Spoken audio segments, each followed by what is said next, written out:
Hello, this is part 4 of the 7-part lecture series for chapter 2 in the ME260 class. So we're going to focus on what these true stress and strain curves actually tell us. So we're going to go into some gory details on the true stress and strain curves, and hopefully you'll be able to understand all of the different concepts related and all the information you can get out of these material characteristic curves. Okay, so the area under the true stress and true strain curve at a particular strain is the energy per unit volume, also known as specific energy of the material deformed. It indicates the work required to plastically deform a unit volume of the material to that strain. So how much work does it take to plastically deform a ductile metal, for example? Okay, so if you think about it, the work done, right, is force times distance. So we're actually applying a force and stretching the material. So there is a force and distance involved. If you do the math, right, stress is just the ratio of force over area. If you multiply force times distance, right, you get work. And if you want to look at it that way, you've got force times distance over area times distance, right? That equals stress. So do the math in your head or write it down on a piece of paper, but you get something that looks like work over volume. So that's specific energy. Now, if you take that work over volume and multiply it by the true strain, or how much you stress or strain it by, then that will give you the total work done to stretch it over a certain length. Okay, so you probably want to think about this a little bit, do the math, write it down, convert from stress to a work per volume relationship, and get that concept into your head. Okay, and I'm noting a couple of really good videos here. You should be able to link to it in the lecture notes, and I'll also have the YouTube video links directly in the module. Okay, so I highly recommend you watch these two videos. One's 8 minutes, one's about 6 minutes, so it's not going to take a lot of your time. And you may want to do it after we go through this lecture, and it kind of summarizes what we're talking about here. Okay, so let's take a look at this. The work done to deform up to a specific true stress. This is the concept. So I'm going to get my magic pen out. I wish it was a little bit easier. Okay, so let's go to a specific true stress. So let's pick one here. Okay, so if we go across, try to make a straight line. That's supposed to be straight. Okay, let's say we've stretched the material up to a true strain of 1. Okay, so if we take the area of this 1100-8H1 for aluminum material, if we start looking at the area under the curve, that's how much energy we used to deform this material to the strain of 1.0. Okay, so that's one way of looking at it, is say you hang a piece or you hang some mass on a piece of material, right? How much energy can it take to get to a strain of 1.0? All right, so the work done to deform a piece of material up to a specific true stress, okay, is the energy needed to do that. So it's the specific energy, which is the work done per unit volume. All right, so toughness is another concept, right? So this is one that you actually can characterize materials under, is toughness. How tough is a material? Well, in this case, you're going to apply a stress to it and keep increasing the stress until it finally breaks. And then you're going to summarize the energy used per unit volume to deform that material in order to get it to break. So that's an indication of the toughness. Okay? So the toughness involves both the height and the width of the stress-strain curves. Okay? Strength is related only to the height of the curve. So strength is how much load you're putting on it divided by the cross-sectional area. And the toughness is the energy required per unit volume, right? Or work done per unit volume to cause it to break. All right, so let's take a look at that. So the toughness concept is you take the material out to where it breaks, okay, in this case, about 1.9 of true strain, and then you take the area underneath this. Okay, and that gives you the energy per unit volume, or specific energy required to break this material. And it's always energy per unit volume, because you don't want to have just energy, because if you have a thicker piece of material, it's going to require more energy to get it to break than a thinner piece of material. So in this case, you've got a thicker piece of material, but you're dividing by a bigger area, so it normalizes itself out. Okay, and true strain is, again, it normalizes itself out. It looks at L and L naught, and that'll vary depending on the thickness of the material or the cross-sectional area. So it's self-calibrating. So if I do this with a thinner piece of aluminum or bigger piece of aluminum, bigger cross-sectional area, I'll get essentially the same curve. All right, so now we talked about toughness. Next thing is ductility. Ductility is basically how far I can stretch it before it breaks. Okay, how much distance can I stretch it? So ductility, okay, until the break, and we're still using the same example, is this length here, is associated with this length. Okay, so how much strain can this thing take before it breaks? So let's draw it in here. So if I said, which one's more ductile? Well, it's the one that you can stretch further before it breaks. So this one has a pretty big ductility value. Okay. But if I look at one of these other, that's for this curve here, right? If I look at this one, for example, okay, it's got a much smaller ductility. It's not as ductile. I can't stretch it as far before it breaks. So these might be things that you're interested in, especially if you want the material to be able to stretch and be compliant under certain loads and not break right away, right? You might want a more ductile material. So here's kind of a summary slide. So the area under the true stress strain curve at a particular strain is the energy per unit volume of the material deformed. So how much energy per unit volume do I need to stretch it to a certain strain? Okay, if I take it out all the way until it breaks, then it's called the toughness. Because once it breaks, you can't stretch it anymore. Okay, the toughness concept, right, is the height times the width of the stress strain curve. Strength is related to the height, and ductility is related to the width. Okay, so ductility is related to the width. So this slide you need to memorize. You need to understand these concepts. We'll have more questions on it, not just in the lecture quiz, but also on the next exam. All right, so here we're going to go through the examples again and through the concepts again. Specific energy.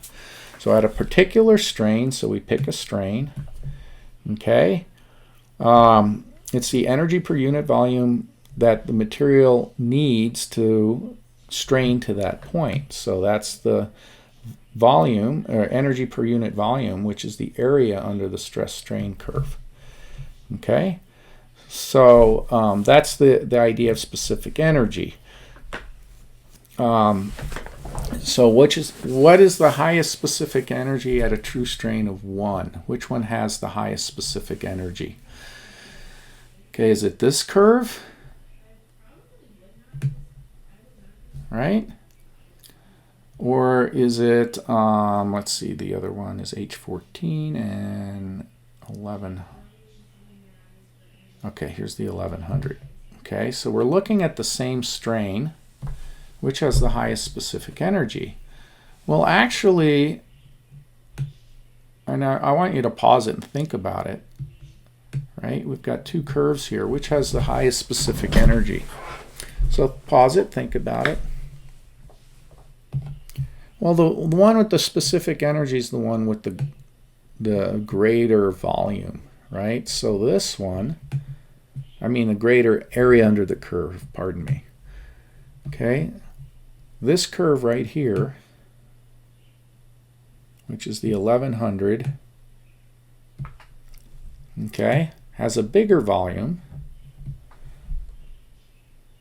than the this 1100 here. -0. Okay, so the H14, which is this curve up here, actually has the highest specific energy at a true strain of 1.0. Okay, toughness, remember, is the area under the curve all the way up to fracture. Okay, so it's the amount of energy per unit volume that the material dissipates prior to fracture. Okay, so now we look at the same two curves and we're going to go to fracture. So in one material we fracture here, and the other material we fracture here. Which one is tougher? Which has the most energy per unit volume to fracture? Okay, well, it would be this one, because if you look at the area under the curve, you know, here it's not quite as high. But once you get past it, you're still adding area under the curve, right, compared to the other one. Okay, so the other one only goes to here, and the additional area is just between the two lines, for example. This is the additional area. Well, you make up for it when you get to about here, and then after that, you need more energy to bring it out to fracture. Okay, so take a look at it, think about it, draw some sketches in your notebook, you know, look at toughness. So we got toughness, right? And ductility is related to toughness, isn't it? Because it's the strain you need to get it to break. So ductility is how much strain can it take before it breaks. So how much will it stretch by and then it'll break? Important information to know when you're designing. And toughness is the energy required per unit volume to break something. Okay, and strength is the height of the curve. So the strength of a material before it breaks is this this height, this stress that's needed to break it. Okay. So here's an example. So we're going to look at aluminum 2024O. So let's find that. Where's aluminum 2024O? That's this one. So that's this curve right here. I'll just draw part of it. Okay. So the question is, what's the yield strength? So you got to think about what is the definition of yield strength. It's not the strength needed to break it. That's not the fracture strength, but it's the yield strength when it starts to yield. So that's when it goes from elastic to plastic. And if you remember the true stress strain curves, these kind of curves here, these are drawn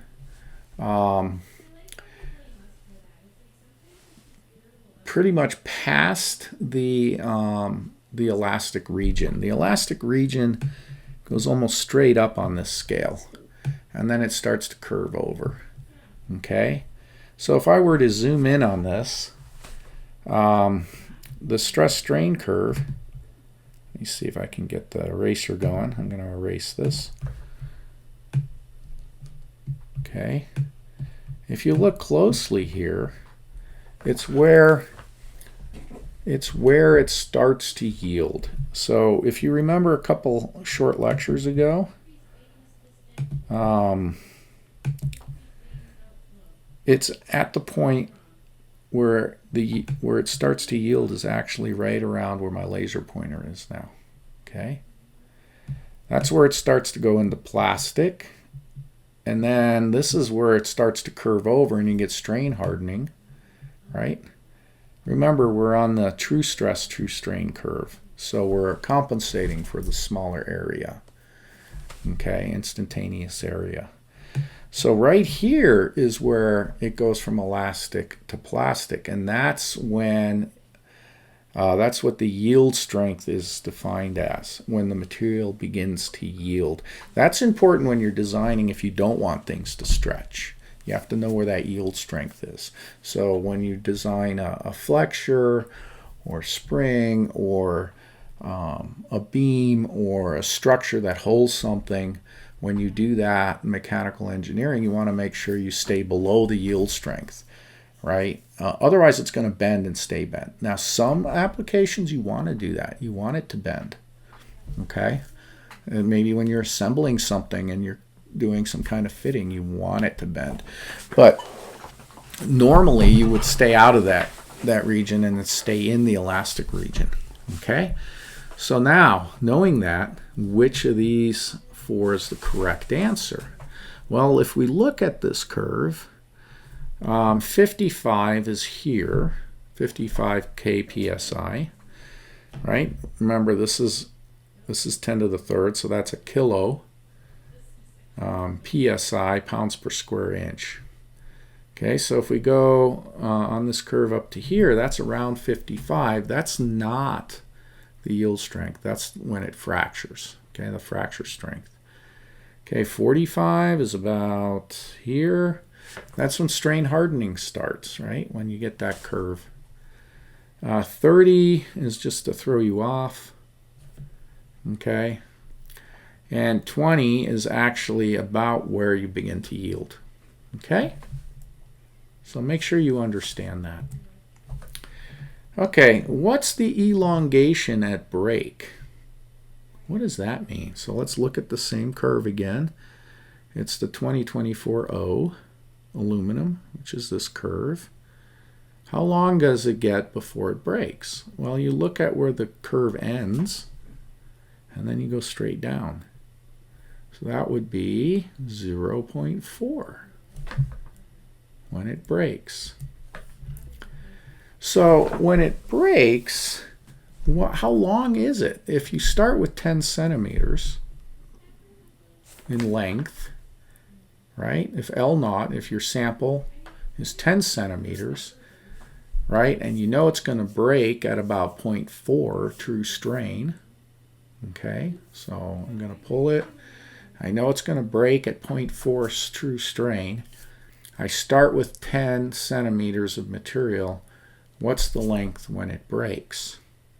It's a fair question, you know. How long can I go before it breaks? Right? So you're going to say, how do I figure that out? Well, remember the definition of true strain, right? It's equal to the natural log of L over L naught, right? So you got epsilon, which is the true strain, is equal to the natural log of L over L naught. Well, you know L naught, the starting length is 10. So now you can plug and chug, right? And solve for L. Pretty simple. So I want you to do that. Pause the video, do that calculation, pick an answer, and then start the video again and see if you're right. So I'll give you some time to pause it. Okay, so you should have calculated it by now and have an answer. And hopefully you got 15 centimeters. That's not negative 15 centimeters. That's 15 centimeters. And there's some notes there to show you how you calculate it. So remember, true strain is equal to the natural log of L over L naught. You put 10 in for L naught. You take E to the epsilon is equal to L over L naught, and then you bring L naught to the other side, so you get 10 centimeters times E to the 0.4 is equal to L. And if you do the math, you know, I think this is 1.49 or something like that, E to the 0.4. So it's around 15 centimeters. Okay, that's pretty straightforward, right? So you can take these curves, you can look at your design, and then you can stretch it out and see when it breaks. Okay, remember the height of the curve is related to the strength of the material. Okay, so if you go to the height and come across, right, that's like 250, 300, just shy of 300 megapascals. But you look at 304 stainless steel, and you can go all the way to 1200 megapascals before it breaks. The area under the curve, of course, is much higher here, right, because it's taller.